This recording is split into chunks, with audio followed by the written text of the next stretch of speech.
I'm Suzanne. I'm a writer, an author, and a teacher. And I'm Mychal, and I am a sommelier, a tarot reader, and a former ballerina.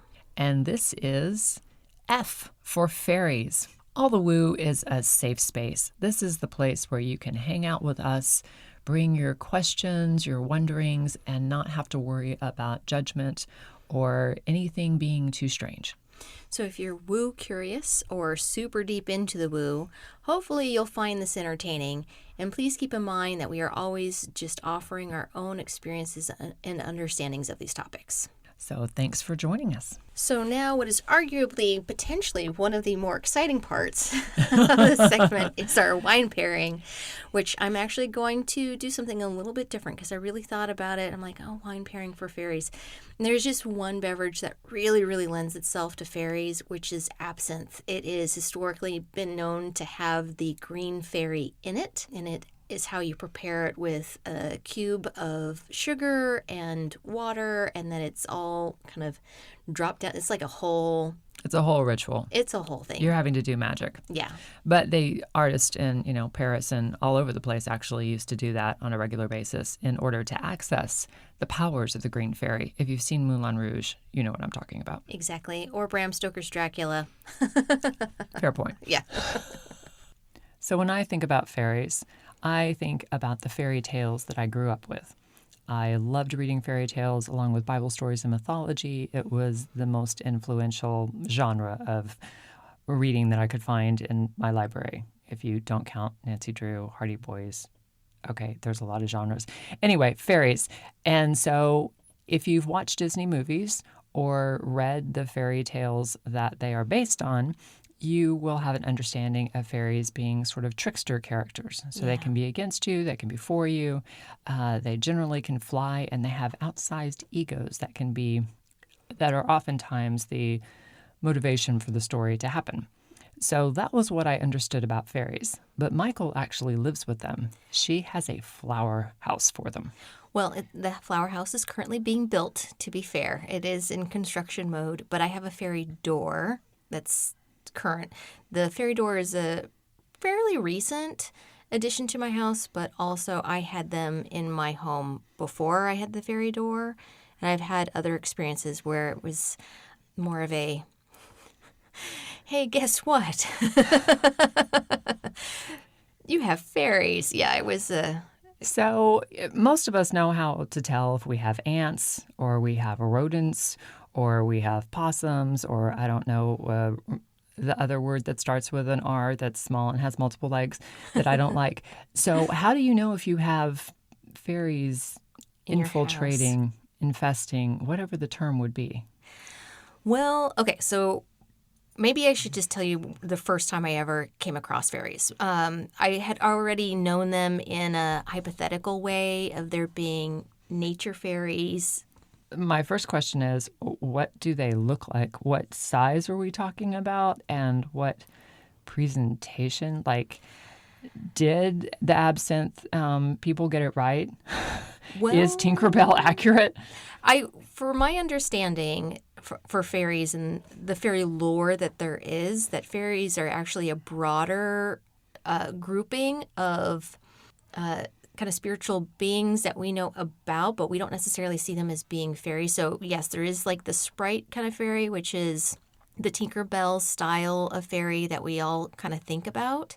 That's sprite-like, and majority of nature fairies are that way, where you think of little lights flickering about. Like that is definitely a style of fairy. But then also, it's my understanding that elves and things like that are also considered to be in the genus of fairies. Yes, exactly. A species of fairies, if you will. So there's that. So my first interaction or knowledge of it initially was with nature fairies, of knowing that they were in streams or, anywhere where there's like vortexes in nature that you're aware of. You can kind of just tell, hey, this looks like it would be a perfect spot for there to be nature fairies. Like that was the first initial, and it wasn't really super interactive other than just on that level. So if it's one of the pretty pictures that we see on Google of like, wow, what a pretty glen, they probably have fairies. Probably fairies there, yeah. I mean, why wouldn't you? If I was a fairy, I'd hang out there. Why not? It's true.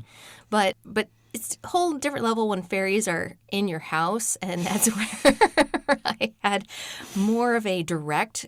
I never thought that they would interact with me directly in that way before until I was about 16 or so, and I had already had some experiences with ghosts in my house before, so that was not an unusual thing. And one of the things that I had learned in, if you are in your space and you're having spiritual things kind of mess with you, that you can claim your space and clean your space out by claiming it and telling whatever it is that it needs to go. And that's what I was doing. But I kept on seeing things, hearing things, all of that kept on happening, even though I was asking it to go away. And there was one evening in particular where I had actually left the light on because there was just so much, like I could see things moving around in my room everywhere as if my room was full of just movement. It was the weirdest thing. So I definitely didn't want to turn the lights off in that kind of situation. I kept the lights on. I laid down. I had my arm over my head, on the pillow where my hand is kind of above my head, and I started to fall asleep, and I was legitimately asleep when all of a sudden my thumb started to hit my head so hard repeatedly again and again and again, more than just like a tap, tap, tap. It was as if with the force, as if I had flicked using my other finger to like smack my head. And it hurt. It really hurt, honestly. And it woke me up. So you had a fairy using your own body against you because it was mad that it was being sent out. And also, it sounds like you had a very crowded house. It was kind of a problem. So I had moved into the living room where we had our dog, Spanky. And I was like, Spanky, you can be here with me. And there's still more movement going on there. I saw something walk into my brother's room, and both my head and my dog's head like followed the movement. I'm like, okay, so you're saying you saw something walk into your brother's room. What height walking are we talking about? That was more person size for what walked into my brother's room, but there was still more. When I've seen, now that looking in hindsight, knowing that what was initially really messing with me that evening was the fairies, that movement it was smaller, more like shadow dots instead of taking on a size of a full-grown human, if that makes any sense. So like small, dark dots that move like shadows around your room. So it sounds like you were being attacked by phantom dragonflies or something? Kind of, I guess so. So where I got the confirmation of the fairy thing is that we had the medium that we had formed a relationship with previously, which there will be a story where I explain all of this. This goes with a very crowded house that she grew up in. Yes. And why she's so just naturally woo. Very naturally woo. My cosmic 2x4 that keeps on being hit. But what ended up happening is we called him in to ask, and I was also inquiring because I was explaining, I was claiming my space and it wasn't leaving like it was supposed to. I don't understand why it wasn't following the rules. And we have mentioned she's a Virgo, right? Yes. Well, there's supposed to be rules. There are rules. There really are rules to this, and that's one of them. That when you don't ask, you're not just like, please, I hope you go away. Oh man, please leave me alone. None of that. You're like, no, you are not welcome here, and you need to go now. Like you say it with conviction, and you're claiming your space. You're not angry. It's just literally a forceful claiming. So they just didn't like listening to teenagers? Well, the answer that I got in return when I was explaining this, he's like, well, what you were telling to go at that moment did follow the rules, and it did leave. The problem is that we had so much stuff, like you had mentioned, so jam-packed in our house, and what was specifically messing with me was fairies. And I was like, wow, I wouldn't think of that. I'm like, how does that come into play? And he said, well, because my parents had done a lot of renovations to the house, and this was in a neighborhood where not a lot of that was going on. He's like, you're kind of in this, if you're looking at it from a spiritual side of things, it's a barren black space, and that whenever there's creativity or any kind of resurgence and energy, like what my parents were doing to the house, you're like a beacon of light in the darkness. So it's like drawing moths to a flame, and then everybody's kind of drawn in because they're like, great, what's going on here? And then that's what we had. We had a full house of all different kinds of things between fairies and then spirits and things like that. So, what I'm understanding is if you are planning on doing renovations in your house, you are drawing the curious, I almost said crazy, but the curious from among the other regions of worlds. Yeah. And so that misplaced hammer that the construction workers can't find and all those kinds of things might actually be fairies instead of just. Could be. Okay. Yeah, it could be a real thing. Yeah, So before you start the project, you should do an anti-fairy thing? I mean, just really kind of claim your space of what it is. What I have found over the years, because it's not like I've necessarily had fairies in my house in every house. I move a lot. I should make this clear. But not in every single house that I've lived in has there been a fairy problem. But when I do start to see that kind of similar movement where it's like pinpoint smaller shadows versus a larger size, then I kind of have this idea. I'm like, oh, and especially if it's hanging around plants and things like that in my home, I'm like, fairies. So where the rest of us might go, oh, aphids? Yes. Well, I mean, sometimes it's aphids. That's a real thing. Do fairies ride aphids or aphids ride fairies? That's a whole other thing. That's a whole other thing. But this would be a different kind of, I would say that the size is larger than an aphid, but more like this. She's holding her hands in such a position to be like the palm of a normal-sized person, probably. Right. Maybe like a baseball size is what I would kind of describe the size of being. And if you're seeing movement around that size kind of moving around, then I would hypothetically say that there's a good chance that it could be a fairy thing, which if they have a very childlike kind of quality to them, and they're not bad to have in your space. For me, I have found that they've actually brought me a lot of really good luck. The fairy door, like I mentioned, once I brought that in, which people have had other experiences with the fairy doors, but mine has been as soon as I had it, I immediately saw an uptick of good luck in my life, of like lots of coincidences working in my favor. And I was like, great, thank you guys. Keep up the good work. I mean, like. And so maybe describe for our listener what a fairy door is. So we ran across these little tiny, and it's literally just a door with a door frame. And they typically are decorated cute. It's about a small size. Like if you were to buy a door for Tinkerbell in your home, that's kind of the size. So what's that, like 6 inches tall or so, less than a foot in height, and it's flat. And what you're supposed to do is either set it against a wall on a baseboard, either inside your house or outside in like a garden area or something like that. And keep that in mind of where you're kind of putting these things. I was very mindful when I did get my fairy door not to put it in my bedroom, mostly because of the previous experience that I had. You didn't want to wake up thumping your own face? Yeah, I had come to learn that they are more nocturnal, and that's when they like to do their play. And if that's the case, then I don't want that interrupting my sleep. Like I want to give them their space and give them a place of their own, which is also why I'm putting together the little miniature flower shop, because I'm like, this will give them a little place to play and have entertainment so that they're not causing a ruckus otherwise. Keeping me awake all night. So when you say they and them, are you talking like they travel in families, they travel in tribes? Like how many fairies have you invited to live into your house? It's not that I put a number on it, but I can tell you I've never experienced them just as one. It's always been at least a few.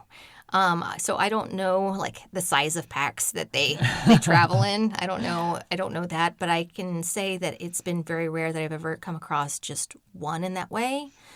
And when I say causing a ruckus, I've people very close to me that have had a fairy door as well, that it has caused problems for them because they had it in their home. You mean their bedroom? Well, one, they were almost putting it in the bedroom, and I stopped them from doing that. But then they put it in their kitchen area, in their dining room area, which they thought would be the most ideal place because that's where they had a lot of plants and they had a lot of artwork representing the outside. It was what they considered like the forest area of their home. And it also was right next to all of their produce fruit that they had out on the counter in the kitchen. And the issue that kept on happening is that the bowl with fresh fruit in it had 2 clumps or 2 gatherings of bananas, one underneath and then another that kind of goes the other way, so it kind of fits together like a puzzle piece. So it's pretty solid. And this is how they stack their bananas regularly in the bowl, so it's supported. And they've never had this happen before until they got the fairy door, that every single time they left the room and then they came back, the bananas were tipped over and splayed all over the countertop, and some had fallen on the floor. Did they hear actual giggling? I don't think so. I don't know. But it kept on happening again, and they would say, okay, and then they put the bananas back, and then they leave the room, and they come back. The bananas were all astray again. So that was kind of a problem. So they ended up having to get rid of the fairy door. They gave it to me. After, I guess not an exorcism, just a repurposing? Yeah, mostly because So do the door... Okay, so Yeah. sorry to interrupt you, but do the fairy doors... Do they attach to a certain fairy? So like you have the same fairies because you have the same door, or it's just random whatever fairies are in the neighborhood. Hey, there's a door. I'm sure it probably is that. I don't know the rules and regulations on the door, but when I got my fairy door, I am also going to state here that I treated it a lot like I do a lot of other spiritual things that I've learned over time, which you really have to put expectations and regulations on what it is that you're bringing into your home, like a purpose. They sound like tiny attorneys. Yeah, I mean... Like, I'm going to bend the rules as far as I can because you didn't use the exact right words. Well, and I think that, Suzanne, especially with your background in fairy tales, that's what they have. Oh, it's absolutely. Yeah, that's their whole history, is like the whole genie, like, be careful what you wish for kind of thing, which is why it's not always a good idea to give them... have them be self-serving in jobs that you assign. It's more just that, hey, help me take care of my plants and make sure that, like, you like plants. I'm giving you a space to just be able to enjoy yourselves and have childlike nature. Like, I'm just giving you a little safe space here. And that's my recommendation of probably how I would do that, because otherwise I feel like then you're getting into... Then you're getting into deals. Yes. And you're never going to win the deal. Yeah, I would not recommend dealing at all. But for me, before I got the fairy door, I already knew that I had fairies in my home. So it wasn't really a big deal. And since I've had the fairy door, I have not had any issues.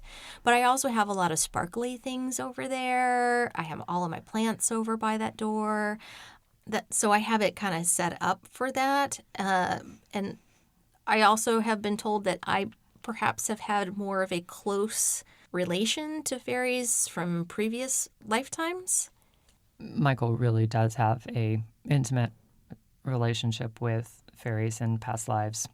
That'll have to be another episode. Yeah, that'll be another episode. But I've been told that, and so I don't know if I don't have more issues with the fairy door for that reason. I don't know.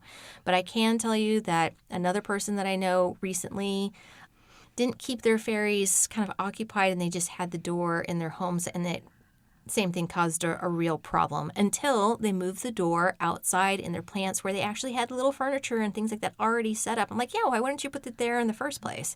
And since then, as far as I know, they haven't had any more issues. All right. So what we have learned is that fairy tales are true. Yes.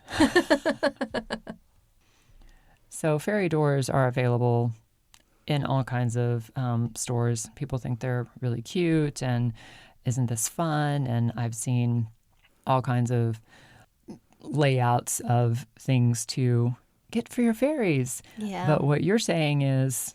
Be careful what you're asking for, because like a majority of spiritual things in general, there's a real intention with what you're kind of inviting into your home space. So be aware of that it's not just fun and cute, that there is something pretty real behind that. And especially because there's also fairy doors that are tooth fairy doors, which is very... Yeah, those kind of stories story. are a whole different level of Slightly creepy. horrifying. I would not recommend getting a tooth fairy door, honestly. So keep that in mind if you want to get something like that. So we thank you for joining us here to talk about fairies. And next episode is going to be ghosts. We're just moving from one creature that has inhabited Mychal's house to another one that More is, creatures. like I said, very busy house. I have a full house a lot of times. I've gotten very good at keeping it clear now, though. I'll have you know, this has been a lifetime of working on this. So thank you so much for joining us at All the Woo A to Z. And we'll see you next time. Thank you.